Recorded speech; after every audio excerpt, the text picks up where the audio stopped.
Hello, friends. Welcome back. For those who don't know me, I'm Kat.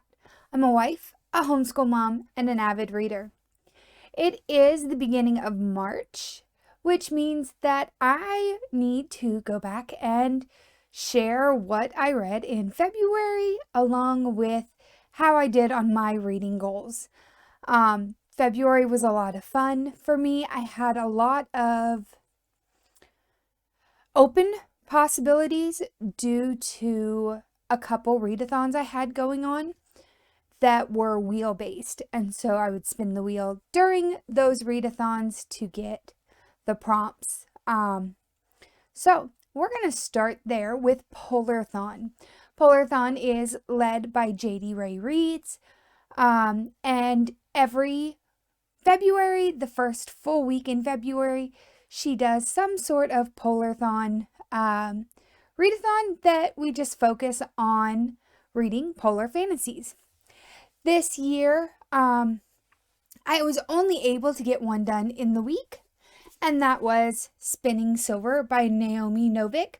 For me, this was a win because it did take a book that I had on my TBR for a while off. It is one I had been looking forward to reading, and so now that I've read it, it was a lot of fun. It was kind of a twist on Rumpelstiltskin. I really enjoyed this one. I have been kind of moving away from YA in the past year or so. So when I do find these YA novels that I really like and give a higher rating, I'm very surprised since most of them are kind of falling about a 3. This one was definitely a 4.5 for me. I really enjoyed the magic system that was in it and some of the magical elements in it. One of the only critiques I have of Spinning Silver is more of a personal expectation thing. When I heard about this story and it being a Rumpelstiltskin retelling, along with reading the description, I thought that it would follow that retelling a little bit differently. In the stories of Rumpelstiltskin, we see it's mainly about passing those 3 tasks for the great reward in the end. In this one, all of that happens really quickly. And so the last about 75% of the book, as I'm reading, I'm really engaged in it, but I'm constantly trying to figure out where it's going and what's going on. Some of this is I do not have a lot of background knowledge in Slavic fairy tales, and so that could very well be where some of that disconnect came from. But it did not change my enjoyment of the book at all.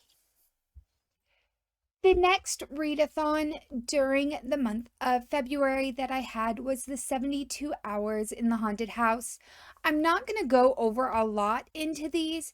If you're really interested in my thoughts on each of these individual books, I would direct you to my 72 Hours in the Haunted House vlog, where I spent a great time talking about these books.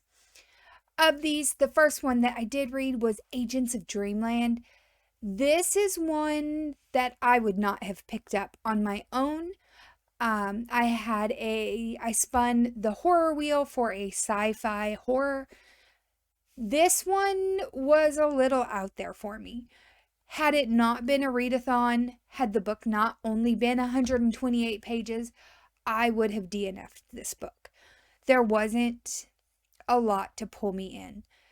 But again, it was short, so I can waste an afternoon reading, or waste an evening reading this book. And I did. The story itself was okay. It just was not a book for me. So personally, I would give this a 2-star because I did finish it. It was not unreadable, but it was not a book for me. If you like a lot of sci-fi and you want to kind of get a little bit of that darker side of sci-fi, this may be something that you really enjoy. If you like aliens and cults and trying to figure out things, you may enjoy this one. It just, again, was not for me. The second one I read during that weekend was You Love Me, which I have right here. This was part of my thriller. I went back and forth between the thriller and horror wheels. With You Love Me, this I had a great time with. I started this series after watching the first season of You on Netflix. And the first book and the first movie are almost interchangeable.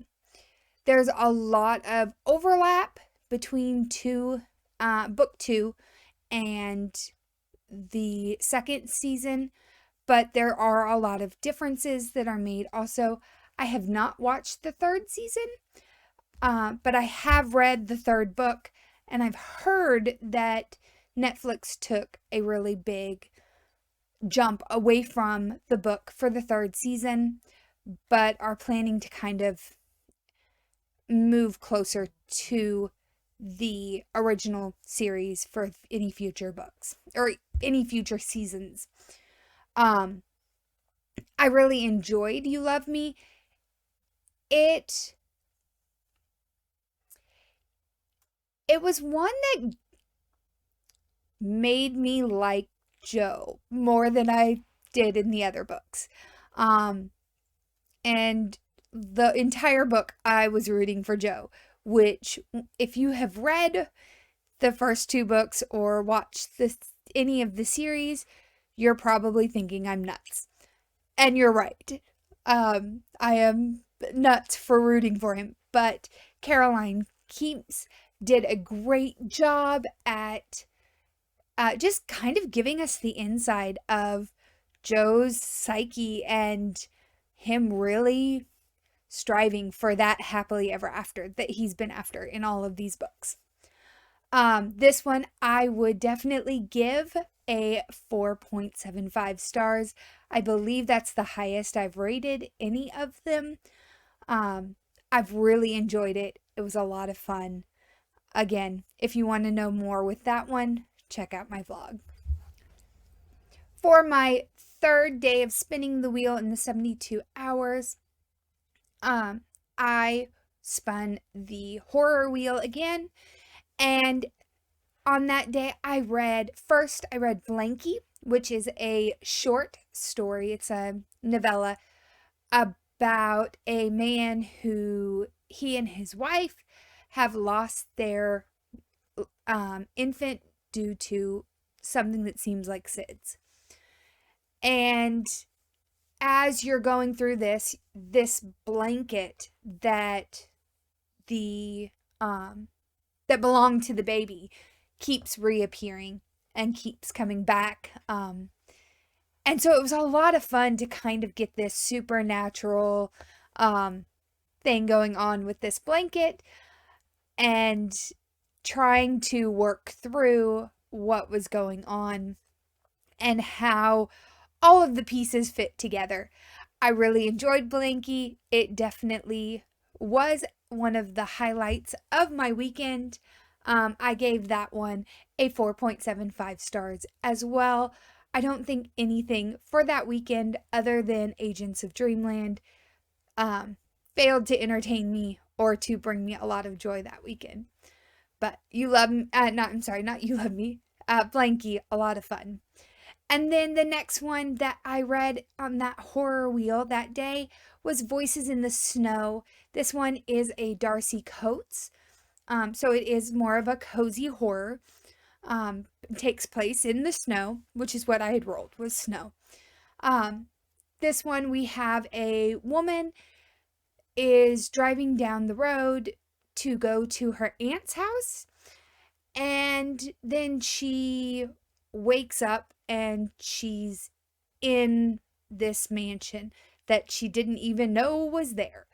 Um, and so she's trying to figure out everything going on, um, how she ended up in this house, what's happened, because she has no memory of what's gone on. Throughout it, you find out different hints of things that are happening in the world around them and how these play into her situation.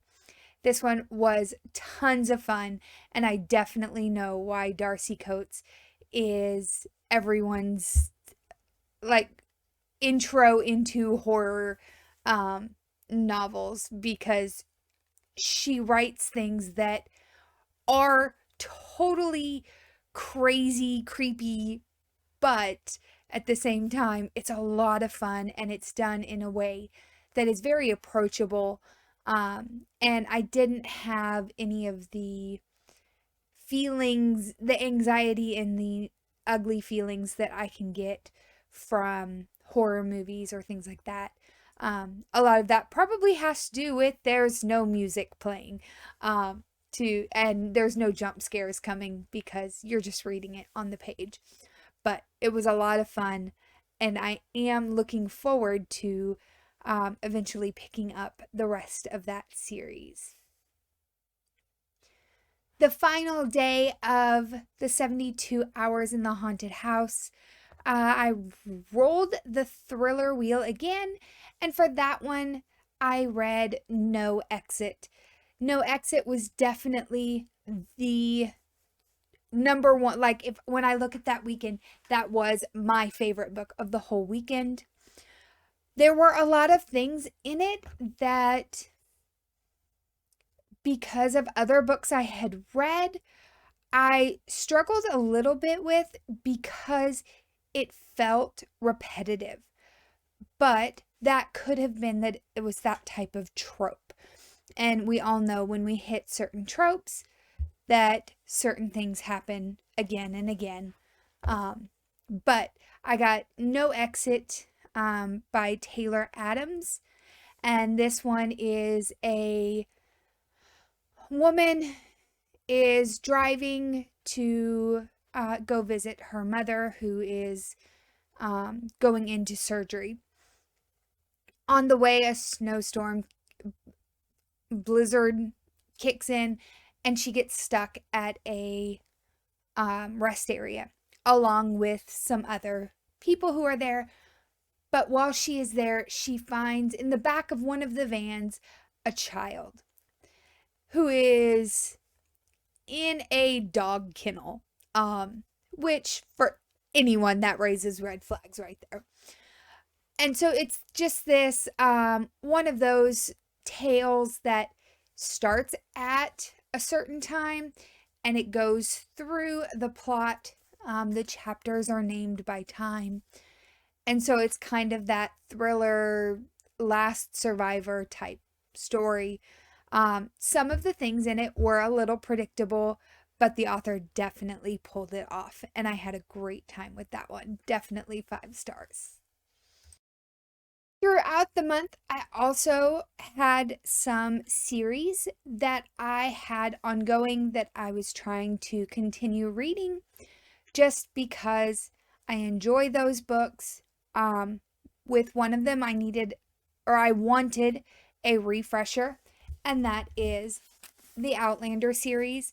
I have watched the TV series several times since reading these books, and wanted a refresher on what actually happens in the books, because the TV series on HBO does make some changes due to beloved characters and things like that, which is totally understandable.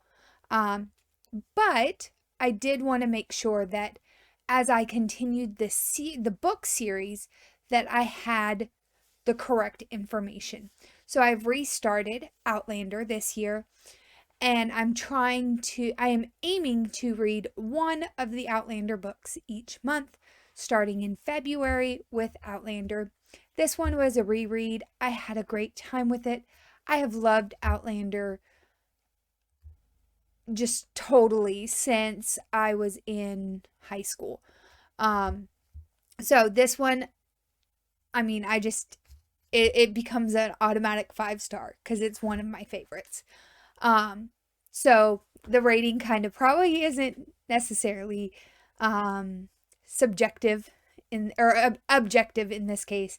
It is very subjective, but Outlander, lots of fun. It is a chunky book, but I did manage to read it in about 2 weeks. Um, and that was with these other two readathons going on at the same time.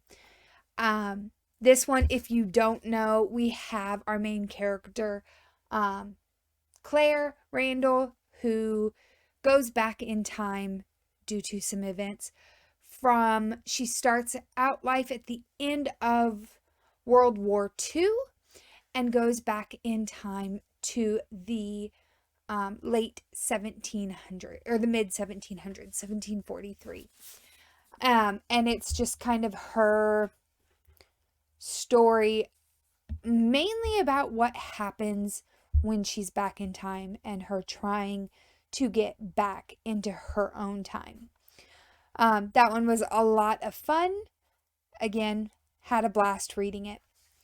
Another book that I read during February was As Good as Dead. This is the final book in Holly Jackson's Good Girls Guide to Murder series.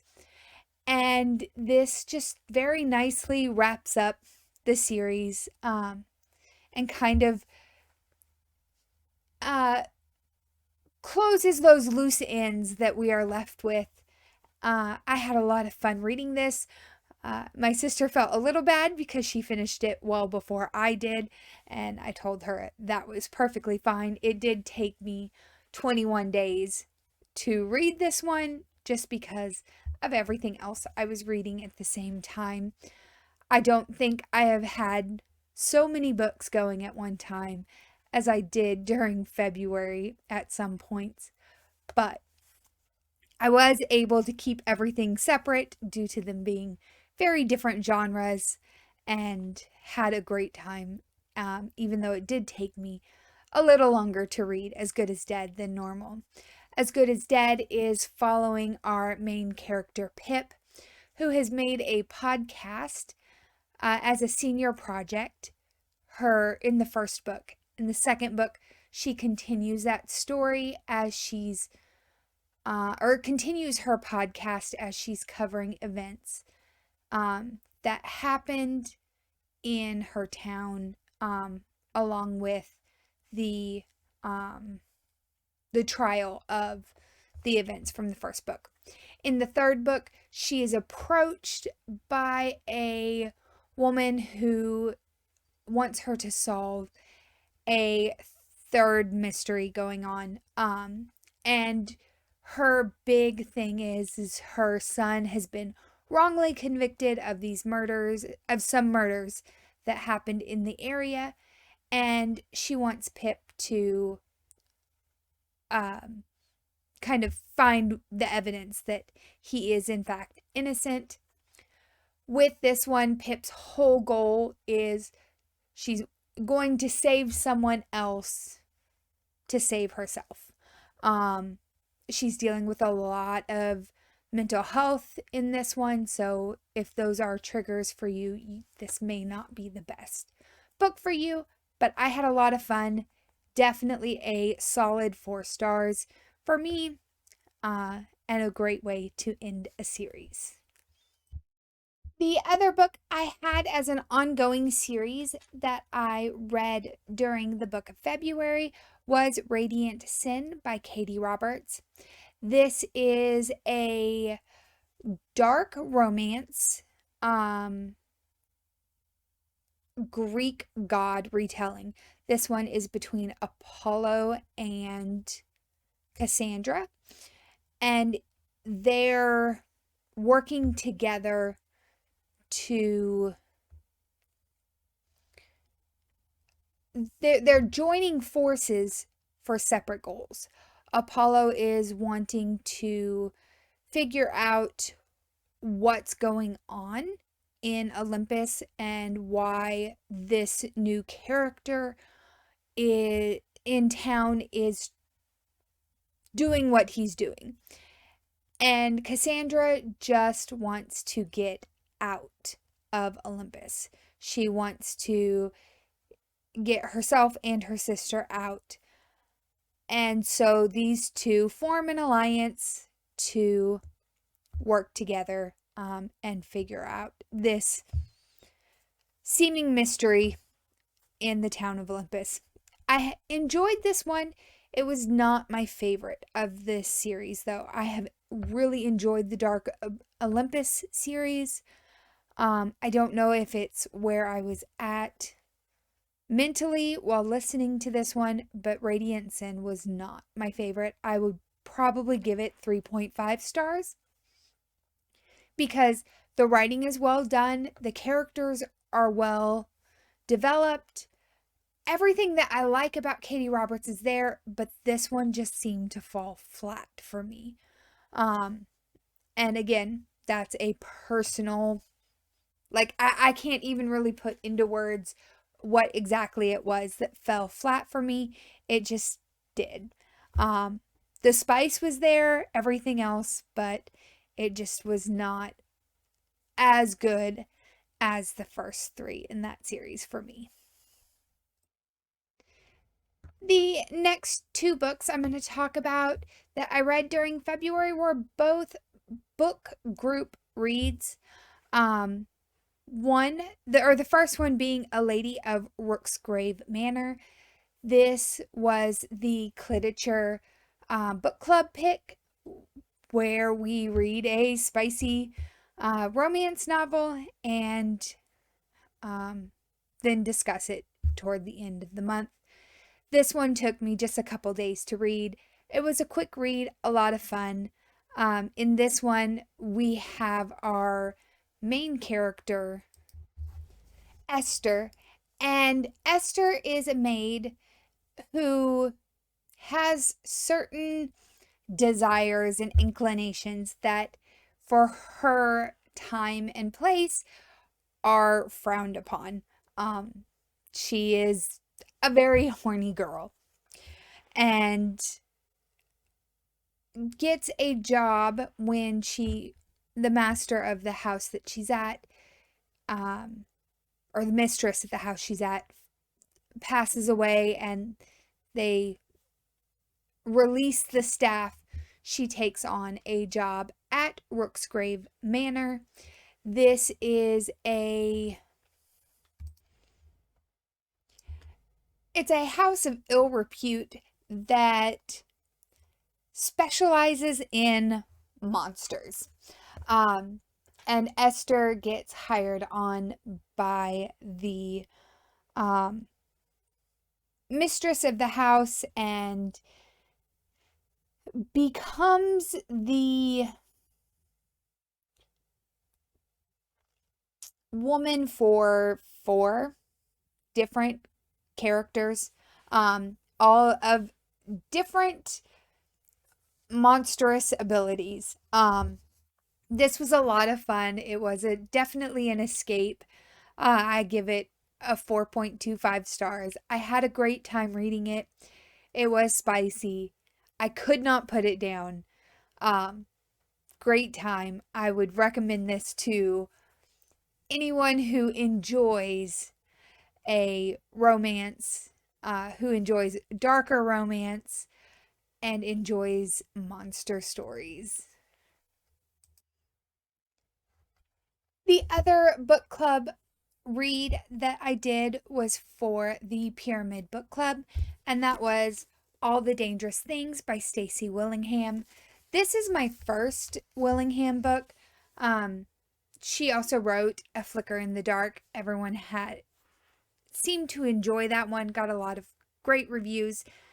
This one I could not put down. I read this in just over 24 hours. And it's following a woman, Isabella Drake. And Isabella has always been able to, her whole life, she just lays down, goes to sleep, and she's a hard sleeper. Except for the last year, because during the night a year ago, her son was kidnapped. He disappeared from his crib, about 9 months old. And the police are unsure of where to go from here. There are no clues. There's nothing there that is giving them any evidence of which direction to go. And they are just trying to placate Isabella because she's sleep deprived. She is trying to figure out who would do this to her child, where her child is.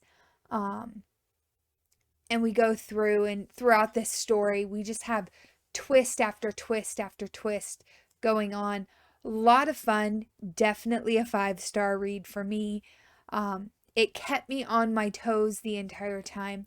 Every time I thought I figured something out, the author had some sort of twist in it that then took all the house of cards that I had built, thinking I had figured out who had done what, and just blew it away, and I was starting over from scratch.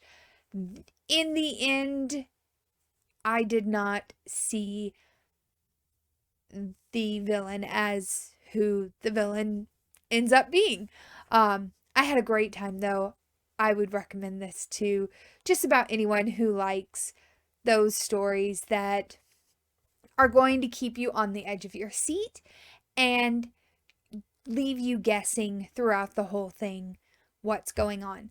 I would recommend that if things like children kidnappings or some mental health issues are triggers for you, to do a little bit more research into this one before picking it up.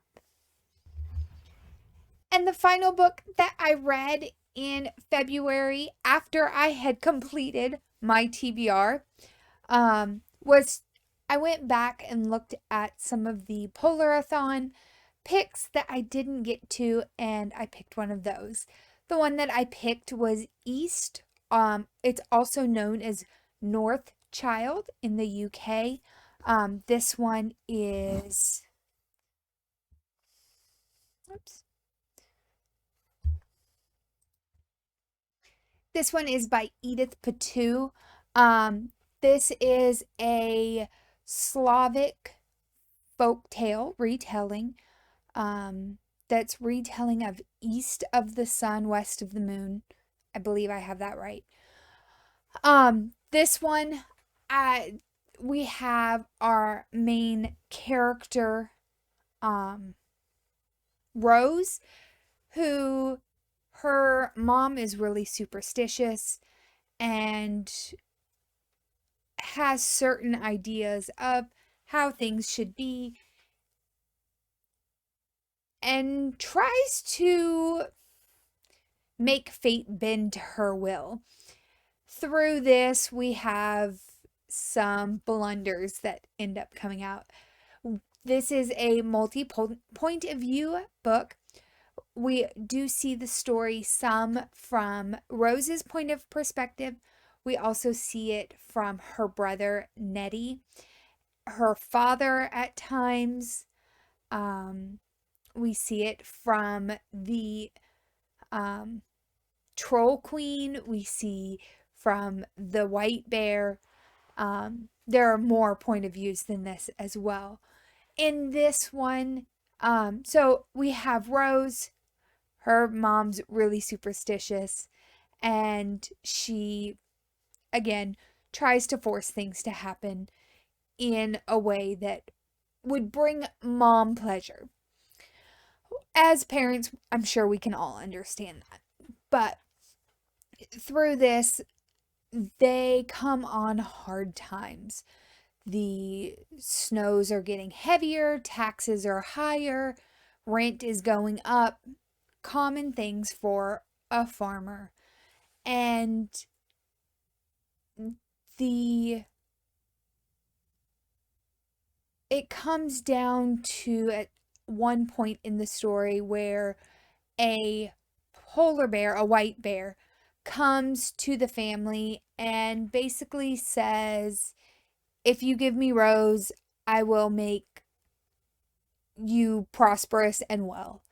Um, and so we see the family struggling a little bit with this. Um, and then we see Rose's choice and the choices that she makes after this.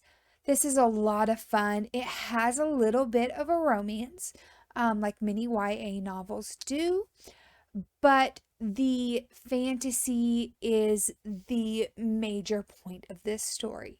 This, I could totally see why so many people love this book, and that it it has so much in it. It has so much folklore from the Slavic countries um, weaved into it, and we see some real history and folklore in this. It was a lot of fun. I really enjoyed it. Definitely a 5-star read for me as well. And there we have it, friends. There is what I read during the month of February. I have these four these four physical books that I read, along with many more digital, just due to the way that things fell with the Polathon and the 72 hours in the haunted house. How did your February month go? Mine, I did read a total of 12 books, and that amounts to, I read, 12 books, and it amounts to 3,858 pages. I definitely read every single day during the month, and had a little bit more variety this month due to these readathons. A lot more page depth than what I normally get. So I hope your February reading month was just as good. Leave me a comment below to let me know how your February went, and I will see you soon.